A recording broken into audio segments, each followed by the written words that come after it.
Hello, my dear students. How are you? I hope you will be safe at your home.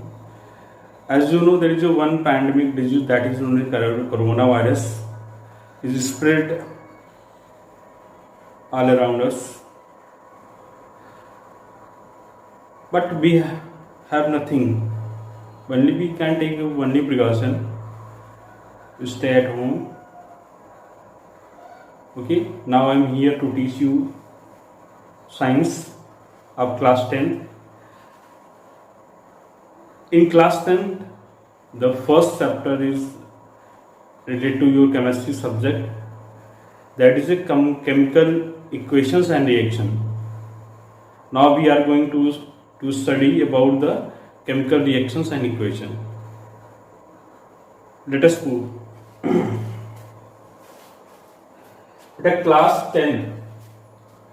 Class 10th NCERT पहला chapter जो है वो chemical reaction और equation का है, तो यही हम स्टार्ट करने जा रहे हैं। तो सबसे पहले जान लेते हैं केमिकल होता क्या है। ठीक है, केमिकल होता क्या है। केमिकल होता क्या है। अगर मैं आपसे ये कहूं कि मैटर ही केमिकल है,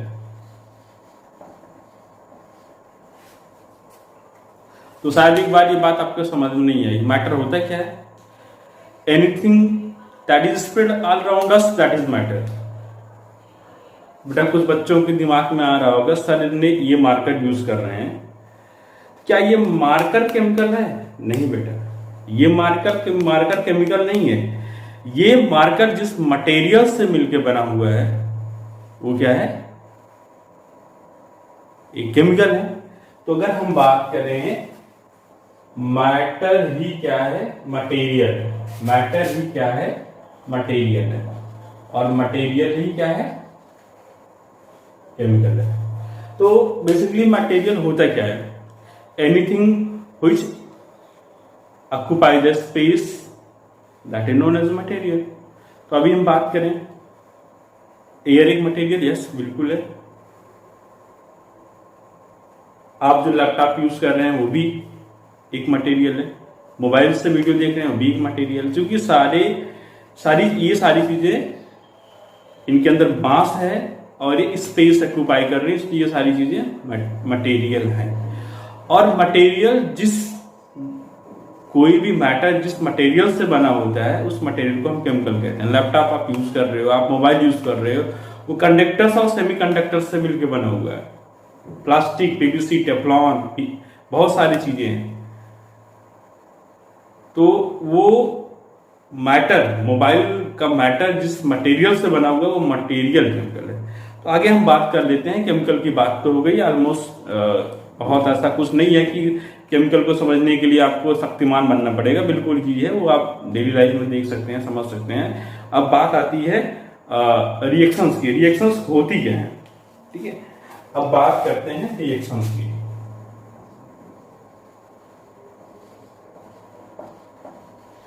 बेटा रिएक्शंस होती क्या है? बेटा मैंने आपको मारने के लिए थप्पड़ उठाया, आपने बोला अरे सर क्यों मार रहे हो मुझको? मैंने एक्शन लिया, आपने उसका रिएक्शन दे दिया। आई बात समझ में? इसका मतलब ये होता है केमिकल रिएक्शन होने के लिए कम से कम दो लोगों का होना जरूरी है भाई, तभी तो केमिकल रिएक्शन होगा, नहीं तो कौन किसका एक्शन होगा, किसका रिएक्शन होगा। ठीक है, उसके बाद जो इफेक्ट आएगा वो देखते हैं। ठीक है, मैंने थप्पड़ उठाया, आपने कहा सर मुझे क्यों मार रहे हो, लेकिन इसका इफेक्ट क्या है? आप कहीं न कहीं डर गए या कोई भी इमोशंस आपके अंदर आ सकता है। ठीक है, तो अगर हम बात करें, सपोज हमने लिया एक कोई material first plus material second, ये दोनों मिलके एक मटेरियल बनाया, मटेरियल थर्ड।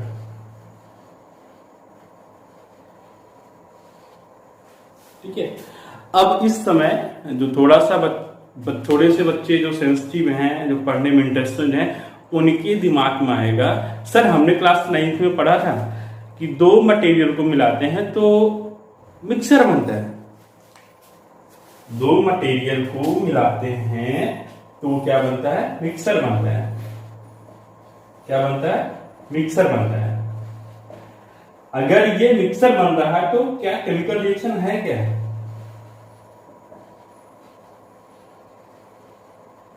तो केमिकल रिएक्शन है क्या? ठीक है, चलो मिक्सर क्या होता है, मिक्सर क्या होता है और केमिकल रिएक्शन क्या होती हैं, इसको हम समझते हैं एग्जांपल से। ठीक है भाई, अब गर्मी का मौसम है। ठीक है, गर्मी का मौसम है, चलिए कुछ देखते हैं। ठीक है, हमने लिया शुगर, इसमें हमने मिलाया वाटर। अभी क्या बन गया? ये बन गया सीरप। अरे सीरप सीरप बेटा, शरबत, शिकंजी, जो गर्मियों के महीने में आप लोग पीते हो। ठीक है, अब शुगर क्या हो गया? ये शुगर का फॉर्मूला हो गया, वाटर हो गया। और जो सिरप बना इसमें हम देखते हैं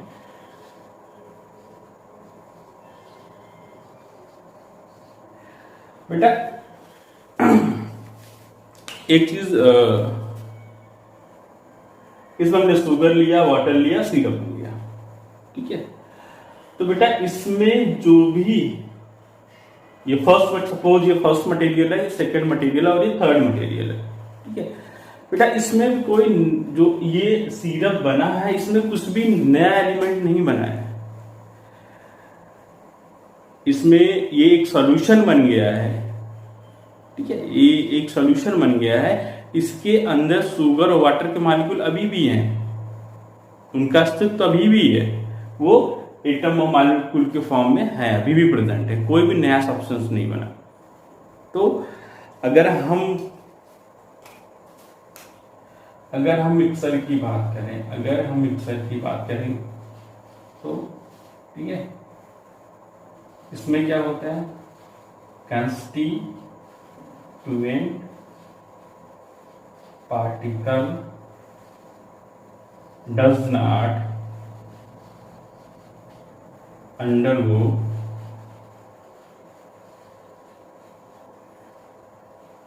any chemical changes।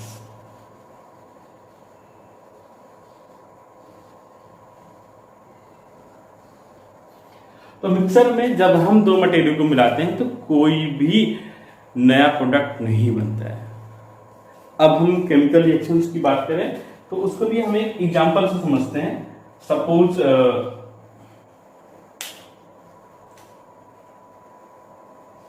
मैग्नीशियम है। ठीक है, इसको हमने बर्न किया, इसको हमने क्या किया? बर्न किया, हीट किया, तो क्या बना? ये MgO बना। बैलेंसिंग की बात नहीं कर रहा हूं। ठीक है, इसमें हुआ क्या? इसमें एक मटेरियल हमारा फर्स्ट मटेरियल मैग्नीशियम है, सेकंड मटेरियल ऑक्सीजन है, और क्या बना? उसकी राख बन गई। तो ये एक नया सब्सटेंस बन गया। तो अगर हम बात करें केमिकल रिएक्शंस की तो उसको हम क्या कैसे डिफाइन कर सकते हैं? ठीक है, इसमें क्या होता है? रिएक्शंस में रिएक्शन एक प्रोसेस होती है।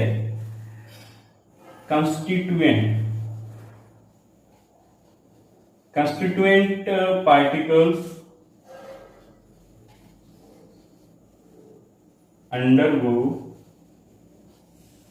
undergoes chemical reaction, chemical changes।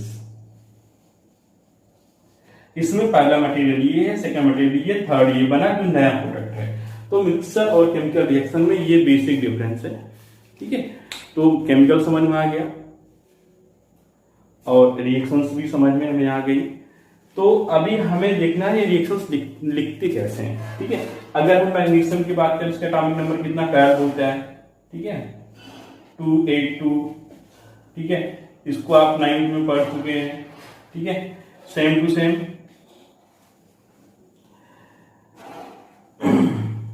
इसके आउटर मोस्ट शेल कितने इलेक्ट्रॉन होंगे? 2, ठीक है। और इसके आउटर मोस्ट शेल कितने इलेक्ट्रॉन होंगे? 2, ठीक है। तो बेटा कोई भी केमिकल रिएक्शन तभी होगी जब दोनों में रिलेशनशिप बनेगा और वो रिलेशनशिप स्टेबिलिटी की तरफ जाएगा।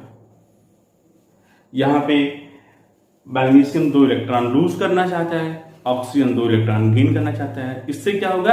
इन दोनों एटम्स के ऑक्टेट कंप्लीट हो जाएंगे। जो आप ये इलेक्ट्रॉनिक कन्फिग्रेशन 9th में आपने इसका बेसिक पढ़ चुके हैं आप, ठीक है। तो ये ऑक्टेट दोनों का कंप्लीट हो जाएगा और दोनों रिएक्शन हो जाएगा। और यहाँ पे जो मैग्नीशियम है पॉजिटिव में होगा, क्योंकि मैग्नीशियम क्या करेगा? वो इलेक्ट्रॉन देगा, ऑक्सीजन क्या करेगा? इलेक्ट्रॉन लेगा, ठीक है।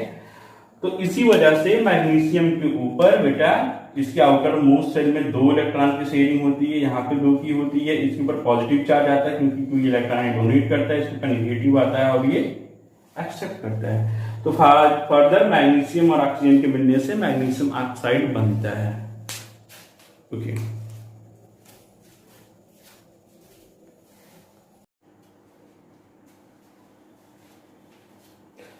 हमने मिक्सचर और केमिकल रिएक्शन में क्या डिफरेंसेस होते हैं, इसके बारे में क्या क्या डिफरेंसेस होते हैं उसको हमने देखा। तो अभी हम बात करेंगे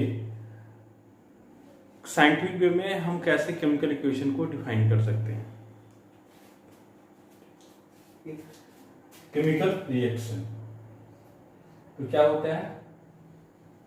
chemical reaction is a process in which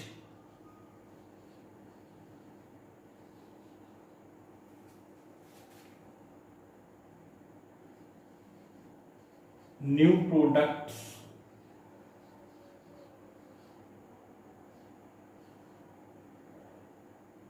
with new property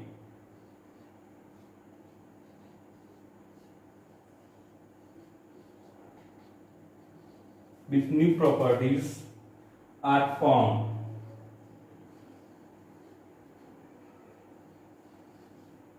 by 2 or more than 2 substances.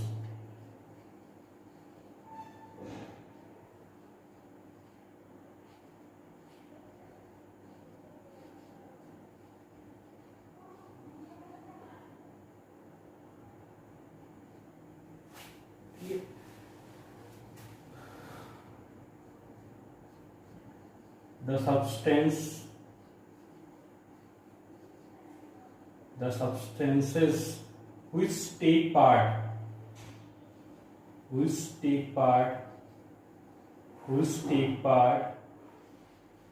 in a chemical reaction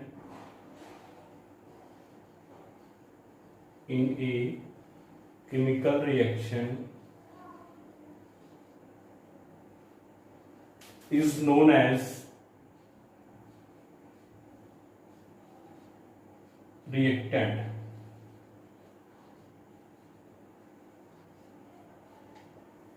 ठीक है, नेक्स्ट पॉइंट है the substances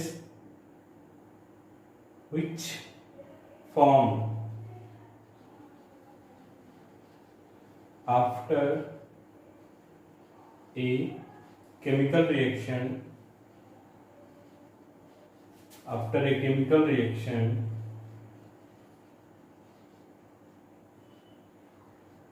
is known as product.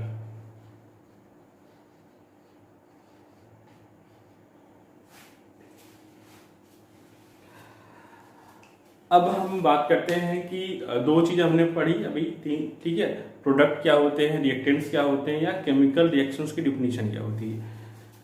अगर हम बात करें इसके एग्जांपल्स की, अगर हम बात करें कि इसके एग्जांपल्स क्या हैं, इसके एग्जांपल्स हैं, ठीक है, digestion of food, digestion of food, respiration,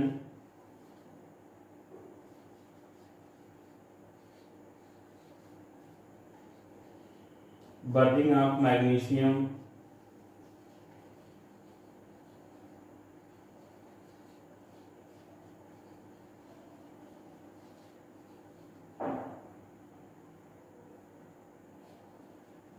burning of magnesium, ठीक है। तो बहुत इसके और भी बहुत सारे एग्जांपल्स हो सकते हैं, ठीक है। अब हम एक बात यहां पे देखते हैं, अगर हम अभी इस रिएक्शन की हम बात किए थे तो इसके बारे में हम आगे फर्दर देख रहे हैं, ठीक है। मैग्नीशियम, ठीक है, ऑक्सीजन से रिएक्ट किया और बनाया ये मैग्नीशियम ऑक्साइड MgO, ठीक है। यहां पे अगर हम बात करें, देखिए बोर्ड पे आप देखिए, the substances which take part in a chemical reaction is known as reactant, ठीक है। यहां पे इस केमिकल रिएक्शन में मैग्नीशियम और ऑक्सीजन ये पार्टिसिपेट कर रहे हैं केमिकल रिएक्शन में, इसलिए मैग्नीशियम और ऑक्सीजन दोनों यहां पे वर्क करेंगे एज ए रिएक्टेंट,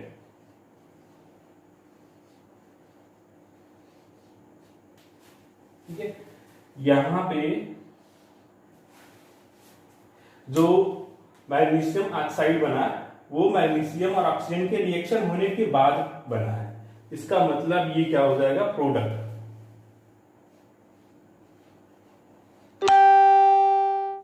ठीक है। अब कोई भी रिएक्शन होती है यहां पे उसको एरो से हम रिप्रेजेंट करते हैं, किससे, कोई भी केमिकल रिएक्शन होती है उसको हम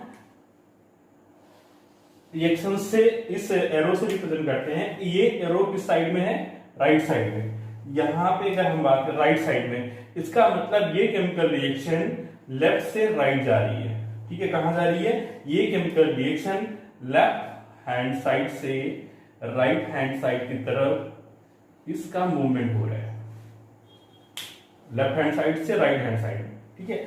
और कभी कभी आपको केमिकल रिएक्शंस में डबल हेडेड एरो मिल जाता है, कैसा, डबल हेडेड, ठीक है।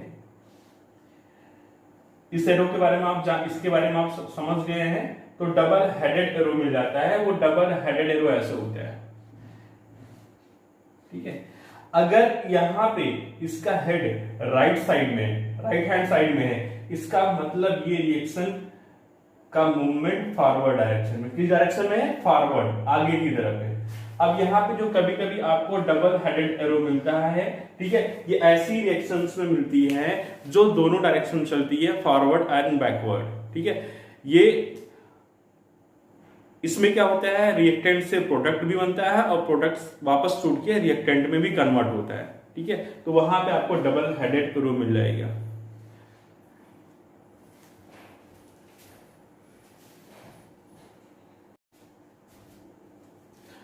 अब हम आगे देखते हैं कि केमिकल रिएक्शन होने के बाद होता क्या, कैसे कोई केमिकल रिएक्शन हुई, तो केमिकल रिएक्शन होने के बाद एंड पॉइंट हम कैसे जानेंगे कि क्या, कैसे एंड पॉइंट हुआ, प्रोडक्ट हमारा फॉर्म हो गया, केमिकल रिएक्शन हो गई नहीं, ठीक है। तो होता क्या है, तो जब कोई केमिकल रिएक्शन होती है तो उसमें कुछ मेजर चेंजेस होता है। चेंज इन टेम्परेचर, क्या होता है, change in temperature,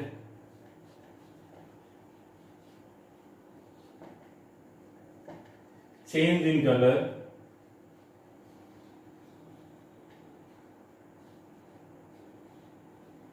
change in state,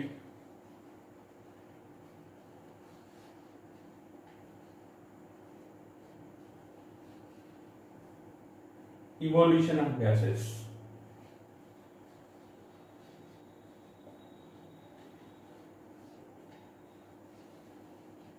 ठीक है। बेटा change in temperature, change in colour, change in state and evolution of gases. ऐसा आप नहीं कह सकते कि कोई भी एक केमिकल रिएक्शन हुई और उस केमिकल रिएक्शन में सारी चीजें आपको देखने को मिल जाएंगी, ऐसा नहीं होता है। ठीक है, इसमें से कोई भी एक चीज आपको देखने को मिल जाती है। ठीक है, हो सकता है सारी चीजें मिल जाए, हो सकता है एक चीज, बट मोस्ट प्रोबेबल ये होता है इसमें से कोई न कोई चेंज आपको एक देखने को मिलेगा।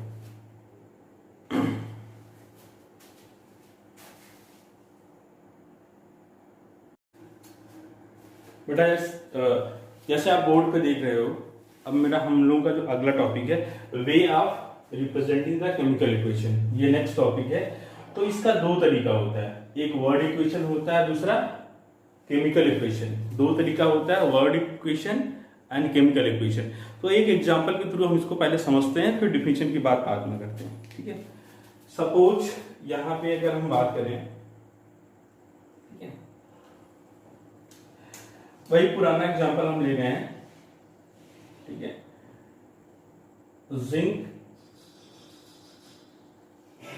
Plus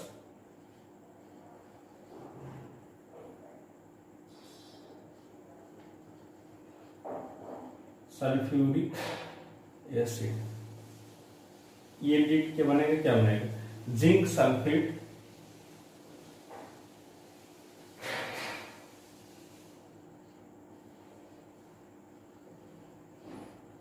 plus hydrogen.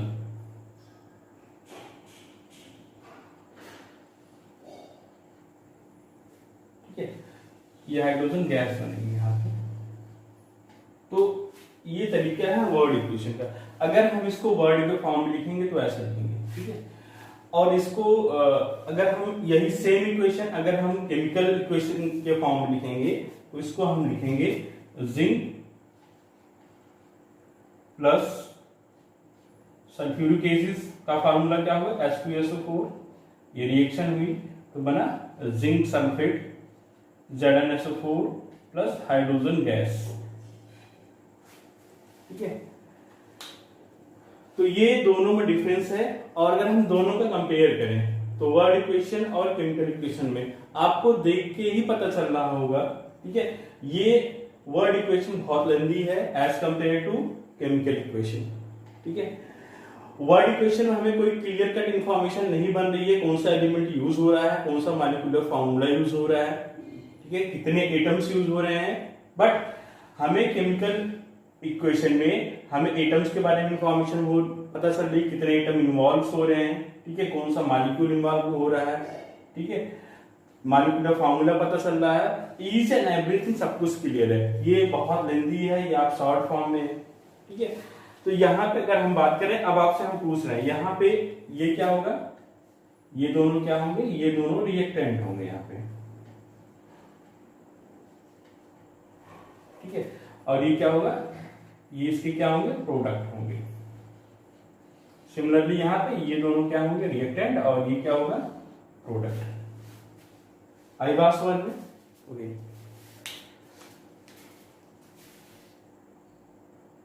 Please like, subscribe,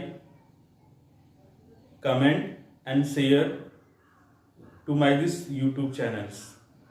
बेटा क्योंकि जो आप लाइक करते हो, सब्सक्राइब करते हो, कमेंट करते हो या शेयर करते हो, तो बेटा ये मुझे मोटिवेट करता है अगली वीडियो को बनाने के लिए, और कोशिश ये रहती है कि अगला वीडियो अच्छे से अच्छा हो।